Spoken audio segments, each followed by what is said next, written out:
Hey, good morning. This is my third of these vlog style sessions. I need to move this screen so that I can't see myself, because if I can see myself, then that's all I'll look at, and I will never look at the camera because I'm so vain, and I want to see myself, or whatever it is. Anyway, got up early this morning, took Regina to the airport. She had a flight at she needed to be at the airport at 5:30. I think the flight was just a minute ago, or I think she's about to take off now. She tends to get really early flights, and I will drive her to the airport. It means I always have to wake up really early in the morning to do that, which is good. Ideally, I would be up every day at 5 a.m. because the sunrise is the most beautiful part of the day. Sunrise and sunset are fantastic, but there's something more magical about sunrise, because nobody is really awake then. It feels so much more calm and peaceful.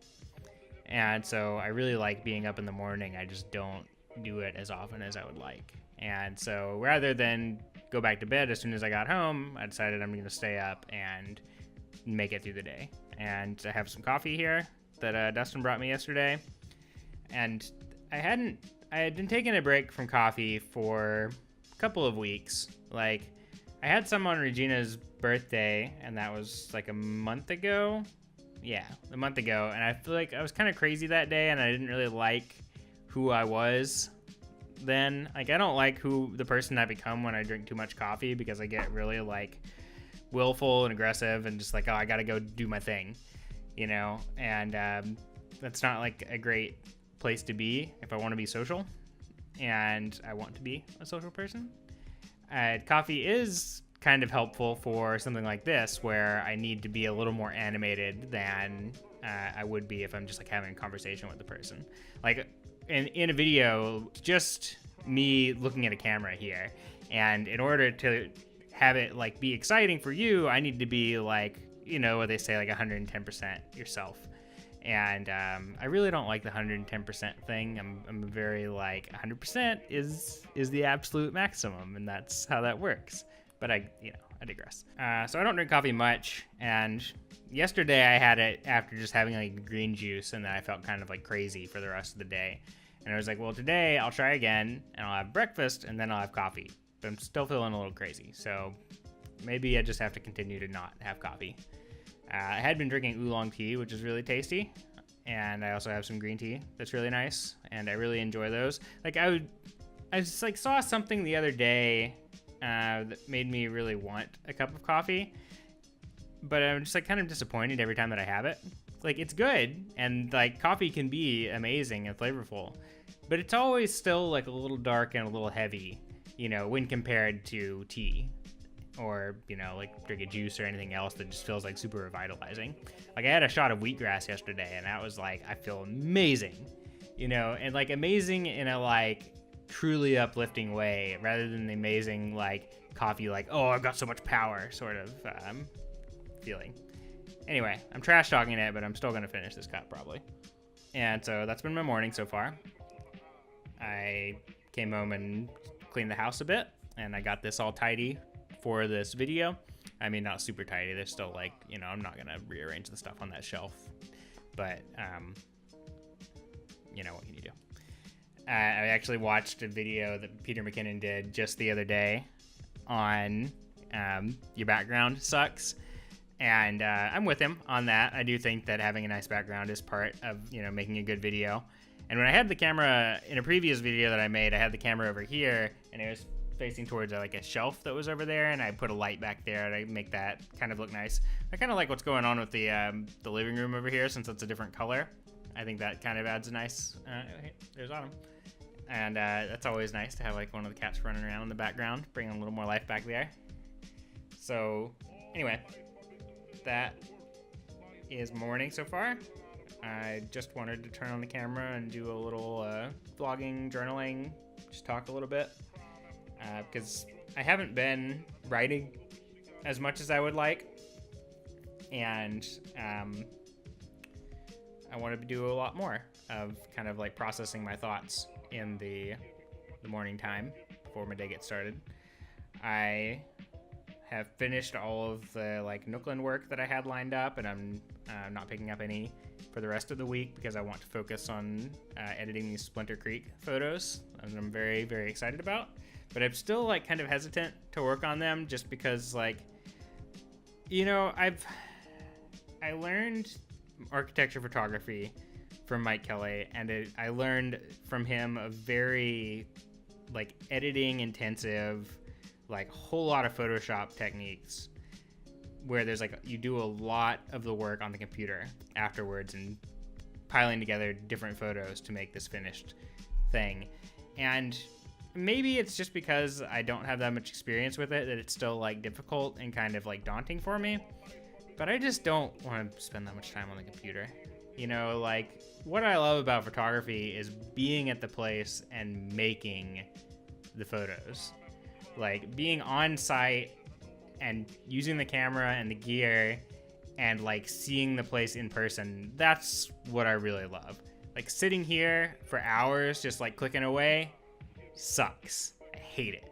And so I'm 100% with Scott Hargis on that. They're just like as little work on the computer as possible is what I want. But I'm trying to bridge that gap where I know exactly what I need to shoot in the field so I can do as little work as possible as post. And I think that's still just going to take like several years of practice and figuring it out. You know, like I do want to move towards techniques that involve as little post-production as possible. And I think that's probably the same even for Mike, you know. It's not like we're like doing all this work on the computer because we love being at the computer. Like I think every photographer would rather be in the field taking photos, or else they would just be like an editor or retoucher or something, you know. And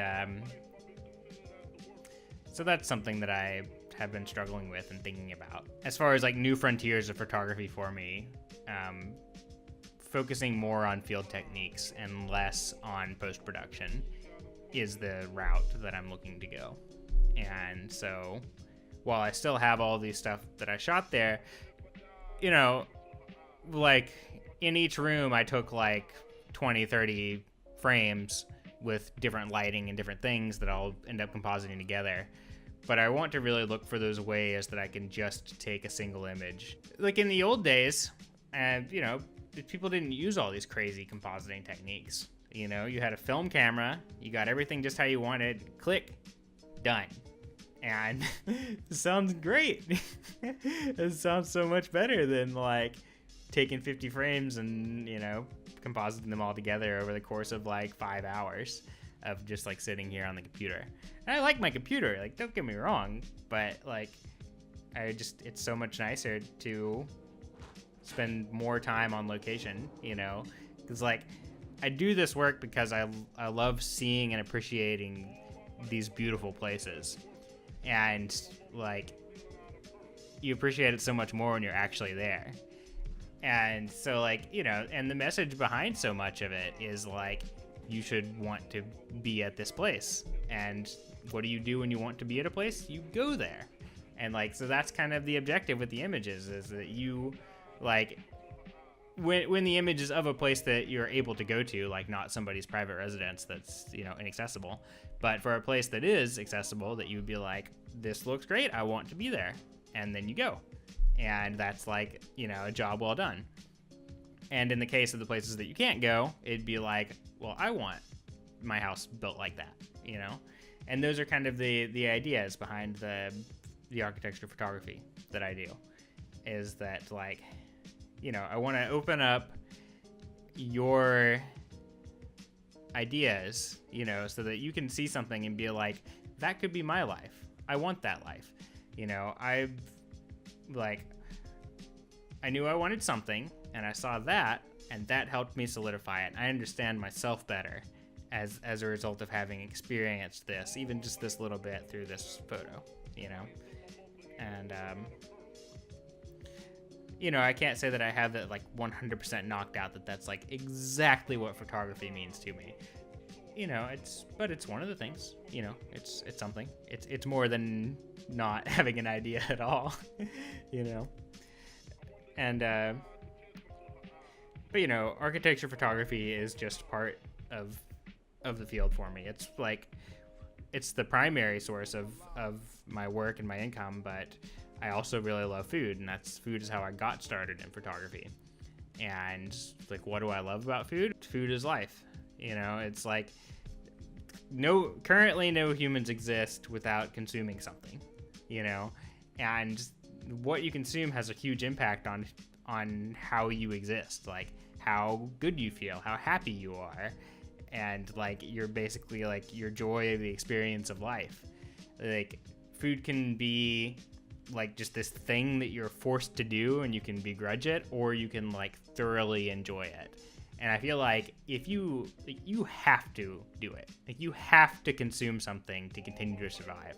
So why not make it like the most enjoyable that it can be?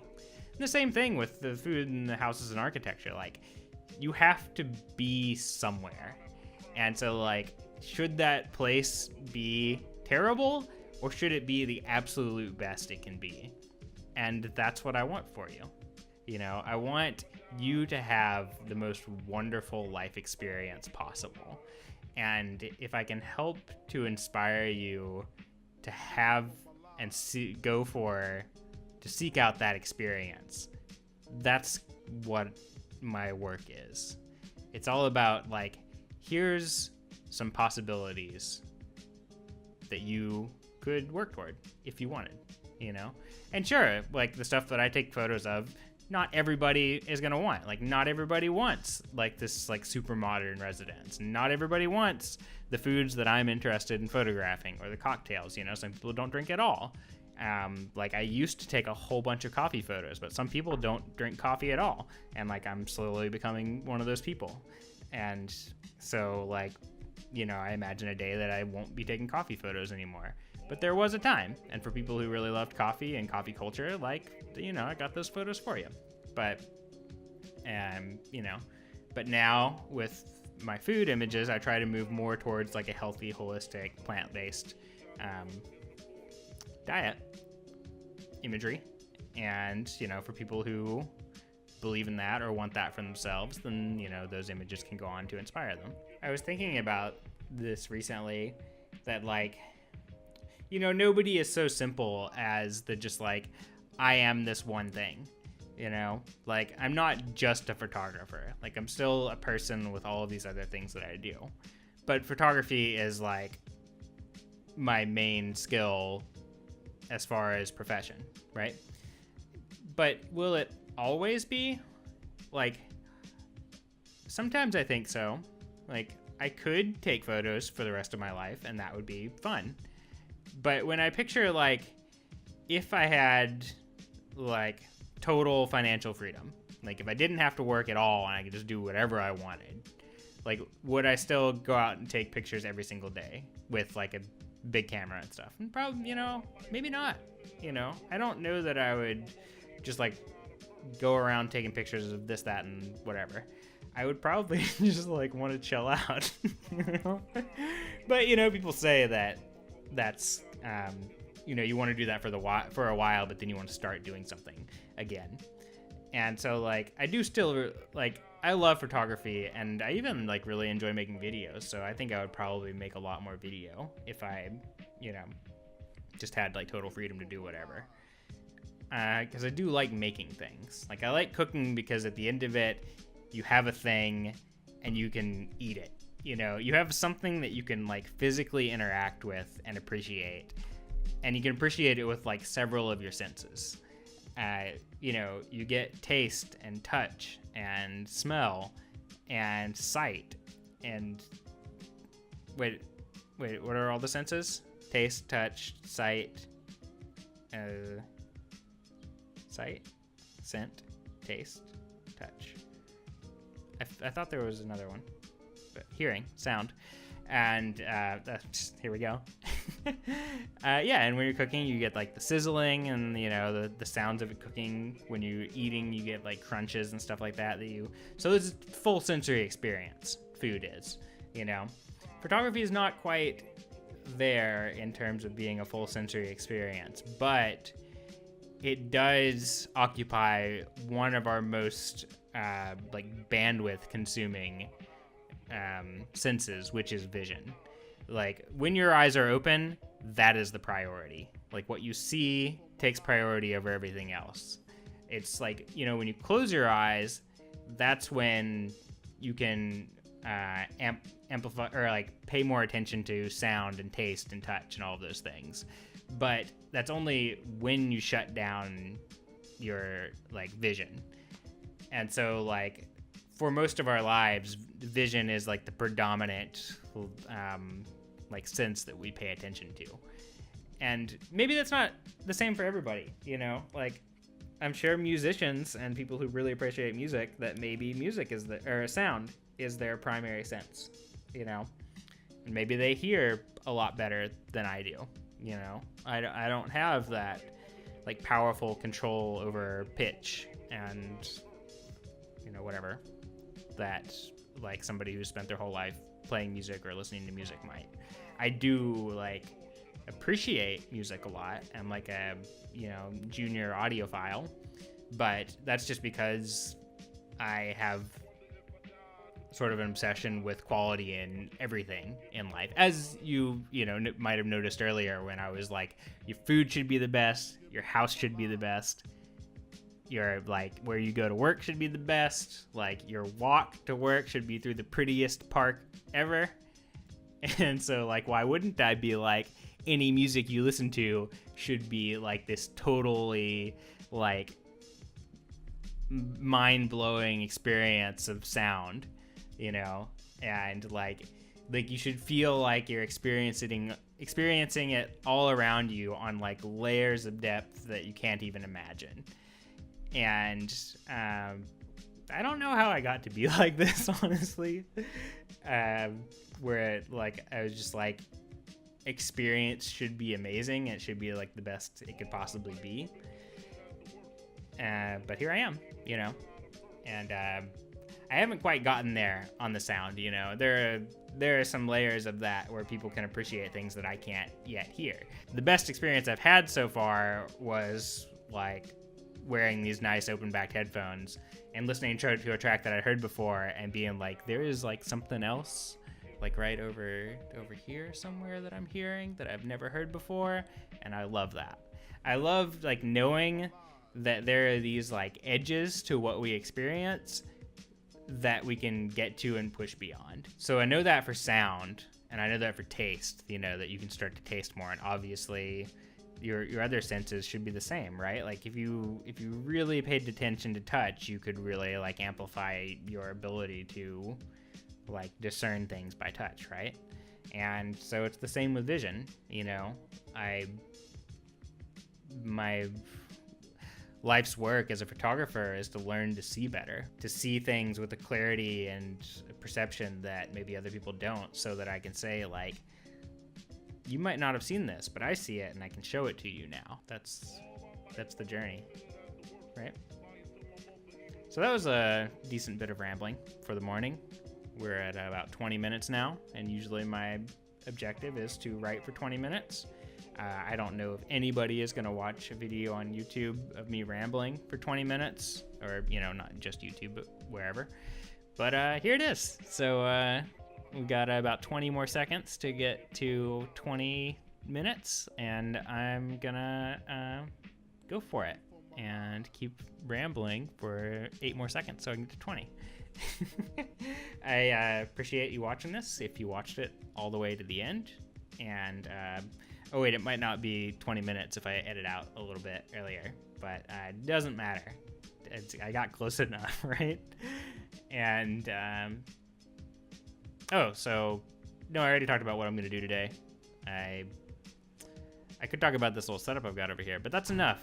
That's more than enough for this video. So I'm going to cut it off, and thank you for watching, and I will see you next time. Bye-bye.